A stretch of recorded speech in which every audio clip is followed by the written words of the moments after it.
Ju keni thënë që keni takuar Nën Terezën. Si ka qenë ky takim? Dhe a ka ndonjë personalitet tjetër që doni ta veçoni në gjithë këto vite takime?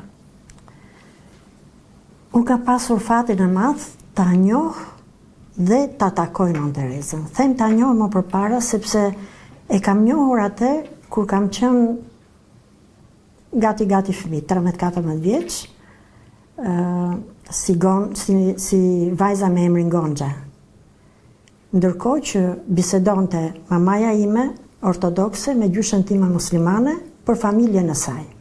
Në atë kohë kur ata flisnin për familjen, unë nuk kisha ndonjë interes të dija domethënë se çfarë flitej për familjen, sepse më të riqte emri.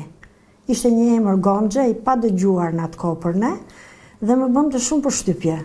Dhe ishte goxha i përmendur në shtëpi. Me një fjalë e kisha dëgjuar disa herë nga prindrit. Pastaj unë në atë kohë nuk dija që në botë fliteshe shumë për Nën Terezën. Nuk dija që kjo vajza me emrin Gonxha ishte Nën Tereza dhe atëherë nuk dija çfarë shkruheshe dhe çfarë bënte. S'kisha lexuar ndonjëherë gazetat në vend jo. Këtu ishte totalisht e censuruar puna e saj. Pak më vonë, kur fillova të rritem, këtë vajzë me emrin Gonxha, ose me këtë vajzë me emrin Gonxha, më lidhi familja. Takimi i parë me Nën Terezën ka qenë fundi i vitit 91. Ka qenë prak Krishtlindjesh, na kishin ftuar për të parë shtëpinë që ajo hapi në rrugën Budi, shtëpinë e motrave të Nën Terezës. Ka qenë një ditë e ftohtë, me erë, varfëri e madhe, fundi i vitit 91, asnjë dyqan i hapur, asgjë, gjitha mbyllur. Shkojmë atje dhe derën e hapi një nga motrat, që ishte me trupe veshur njësoj si ajo. Edhe në fillim kujtova se mos po takoj atë që në fillim. Ajo na shoqëroi, na çoi pastaj brenda dhe hym në një dhomë të madhe me parket. Në mes të dhomës ishin ulur 4-5 motra, secila kishte nga një kovë përpara, kishte nga një shtup, me të cilën e lagte shtupën në kovë dhe fërkonin parketin. Nuk e pata atë ndjesin që aty do të ishte midis tyre, do të ishte Nën Tereza. Jo ndjesin, po as mendimin që aty midis tyre do të ishte Nën Tereza. Zonja ajo motra që na shoqëroi, shkoi dhe i foli njërës prej tyre, dhe ajo ngrit në mënyrë shumë brofi në këmbë, me duart e hapura, dhe po afroi drejt nesh, dhe unë ngela domethënë aq e habitur, nuk doja të humbisja asgjë nga i takimi i parë me te, po habia, dëshira, të gjitha u përmblodhen bashkë dhe doja të ruaja çdo moment që ose çdo fjalë që do thoshte ajo.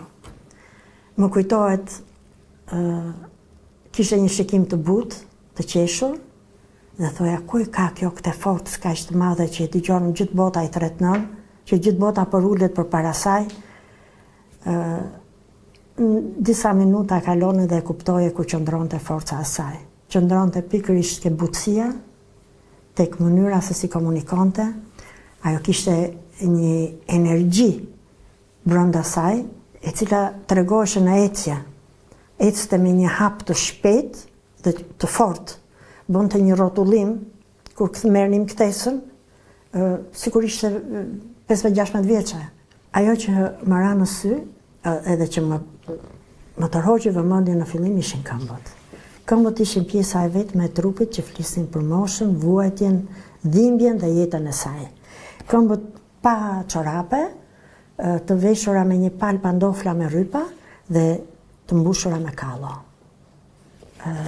Në ato momente, të them të drejtën, më erdhi zor për çizmet që kisha veshur dhe nuk dija se si ti mshe, ku ti fshet çizmet.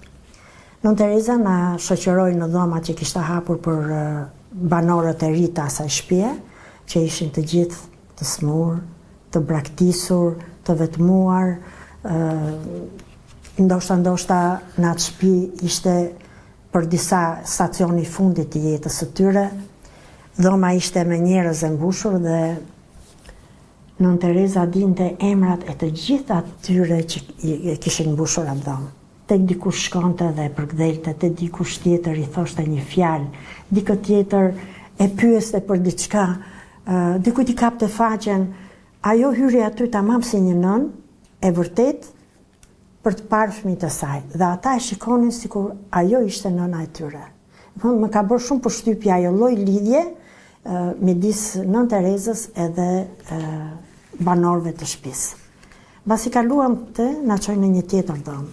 Si duket ajo dhoma e dytë ishte dhoma e banorëve ndoshta të fundit të kësaj toke. U ndodhëm përpara një shtrati brenda së cilit nuk kuptoje se çfarë ishte. 2 motra me një çarçaf lëviznin një person, që unë nuk them dot person, po 2-3 kocka kishin ngelur. Por ta shikoje me çfarë dashurie, me çfarë dimësurie, me çfarë fjalësh i shërbenin ato asaj zonje, asaj të smure, ati pacienti, nuk di si t'ja dhe emrin se çfarë ishte, aq shumë më tërhoqi dhe më bëri, më preku, sa që kisha qëndruar dhe nuk e kisha mendjen, po e shikoja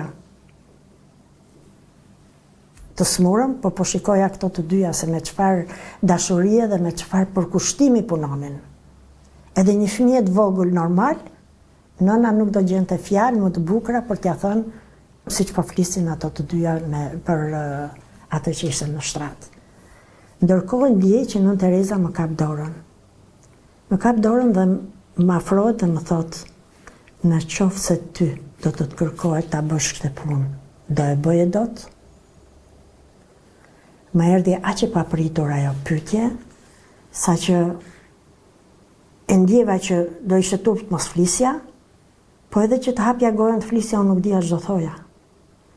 Dhe u mata të flas, ajo me njëherë më vuri dorën përpara gojës, tha: "Këtë nuk mund ta thuash sot. Duhet të ta thot patjetër mendja, zemra, pastaj goja." Ishte një moment që e kujtoj shumë shpesh në jetën time. Gjithmonë them çfarë do kisha thënë po ta kisha hapur gojën, sepse unë kurrë nuk do mund ta bëja atë, ashtu siç e bënte ajo. Mund ta bëj njeriu një ditë, mund ta bëj 2, po kurrë nuk e bën dot siç e bënte ajo, çdo ditë. Ajo ishte nën Tereza ishte një grua që ishte vetë sakrifikuar, kurse unë kisha familje, kisha shoqërinë time, kisha fëmijët e mi, dilja, bëja dhe bamirësi. Por ajo ishte një bamirësi që e bëja e induktuar nga nëna ime, apo e induktuar nga familja, e induktuar nga shpirti, por jo ajo që bënte nën Tereza. Mbas 2-3 javësh, na thot nën Tereza që do vi për vizitë në shtëpinë tuaj. Ajo që një angazhim, jo vetëm i imi, po që një angazhim i përgjithshëm, familjar, shoqëror, i fëqinjve, të gjithë u angazhuan ta prisnim nën Terezën sa më mirë të ishte mundur, sepse ishte një rast që unë e dija që nuk do përsëritej më. Ishte një vizitë e një njeriu që e kisha ndërruar ta takoj që kur nuk e njifja, që kur isha fëmijë. E një njeriu që pastaj fillova ta admiroj për çmimin që mori. Një njeri që na përfaqësonte denjësisht jashtë në një kohë kur bota nuk na njifte. Kisha dëshirën e madhe ta prisja sa më mirë të ishte mundur, megjithse koha ishte tepër e vështirë, nuk gjendesha asgjë. U angazhuam të gjithë. Kur them të gjithë këto që përmenda. Dhe ajo erdhi me një vajzë që quhej Gjeni, e shoqëruar nga Gjeni, ashtu e butë, e prishtë, e imtë, e dashur, me atë zërin e butë. Shtëpia më kthye në një peligrinazh atë ditë. Nuk ngeli kush pa ardhur. Aq sa mendova se do kemi kohë të bisedojmë ne tash me të. Dhe ajo nuk përtoi. Foli me të gjithë. Dikujt i jepte një kryq, dikujt i jepte një autograf. Me dikë fliste pak më shumë. Një herë kemi qenë në shtëpinë e motrave, edhe doja t'i tregoja që unë e kam njoftur që e vogël. Kam njoftur nëna dhe motrën e saj. Nuk do t'i tregoja që nëna dhe motra e saj u largua nga kjo jetë, të abandonuara, të pavlerësuara. Nëna e nën Terezës qante për të takuar të bien dhe nuk lente njëri që ajo të vinte në Shqipëri. S'ka ardhur se ka takuar, të dyja dhe nëna dhe motra vdiqën pa i takuar, në një kohë që nën Tereza luteshe për gjithë njerëzit e botës, nuk arriti do t'i japi një gotuj nënës saj në momentet e fundit të jetës, ishte shumë e dhimbshme dhe këtë gjë nuk doja thoja. Por do i thoja që ajo ka jetuar në një shtëpi me njerëz shumë të mirë, në një shtëpi me njerëz që e kanë dashur, nderuar. Jo vetëm ata të shtëpisë, por kush e ka njoftur, e ka dashur dhe nderuar nënën, ka dashur dhe nderuar familjen e saj dhe e ka nderuar dhe vlerësuar edhe për punën që nën Tereza bënte. Nën Tereza fliste shqip, po fliste një shqipe me fjalë të harruara. Dhe më bënte shumë përshtypje kur të tjerët më pyesnin që a flet shqip nën Tereza? Ajo është larguar nga vendi i saj kur ka qenë 16-17 vjeç. Dhe ka bërë shkollën në shkollë shqipe. Kështu që nuk mund të harronte. Ajo ka qenë mjaft e aktivizuar në këto aktivitetet jashtëshkollore. Këndonte shumë bukur, këngë shqip, recitonte shqip.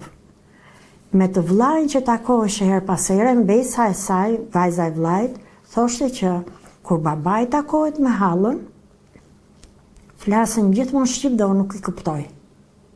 Pra nën Tereza dinte shqip. Po, ka pasur personalitetet të cilat kanë rënë gjurmë në jetën time, qoftë për problemet se si kam zgjidhur, qoftë për mbështetjen që më kanë dhënë, qoftë për mbështetjen që i kanë dhënë vendit. Një gjurmë më kanë lënë tek unë, ka qenë Perandoresha e Japonisë. Një grua me një vizion të jashtëzakonshëm, e thjesht, një grua me dije e ditur, mënyra se si fliste, vishej, si të përcillte, një grua e përunjur, më ka ngelur në mendje çdo gjë, çdo pyetje, çdo bisedë më ka ngelur në mendje. Ajo më pyeti nëse ka libra të përkthyer në shqip nga japonishtja. Unë nuk e dija ka apo s'ka. Unë e pyeta, po ju a keni librat tonë? Tha, nuk e dija kemi, po unë e njoh, tha Ismail Kadaren, që keni një shkrimtar të madh. Mënyra se si visheshe, si fliste, zëri, mënyra e qerasjes, e goskitjes, çdo gjë ishte tepër e veçantë për mua. Jetonte në një shtëpi që unë kur na thanë që do shkojmë tek Perandori dhe Perandoresha, mendova se do ishte një pallat shumë i madh. Është një shtëpi e ulët midis baçeve, pemëve, pa roje, pa atë pompozitetin e postit. Nuk ka bërë shumë përshtypje ajo vizitë. Ka qenë shumë mbreslënse për mua dhe takimi me mbretreshën Sofi të Spanjës, një grua shumë e thjeshtë, e dashur, të dëgjonte, një shumë e komunikueshme. Susan Wright, kjo që nuk është politikane, por që më ndihmoi të ngrija fondacionin. Barbara Bush, ndoshta nga që ishte dhe para, gruaja presidentit parë që vinte në Shqipëri, presidentit Bush të Tjatit.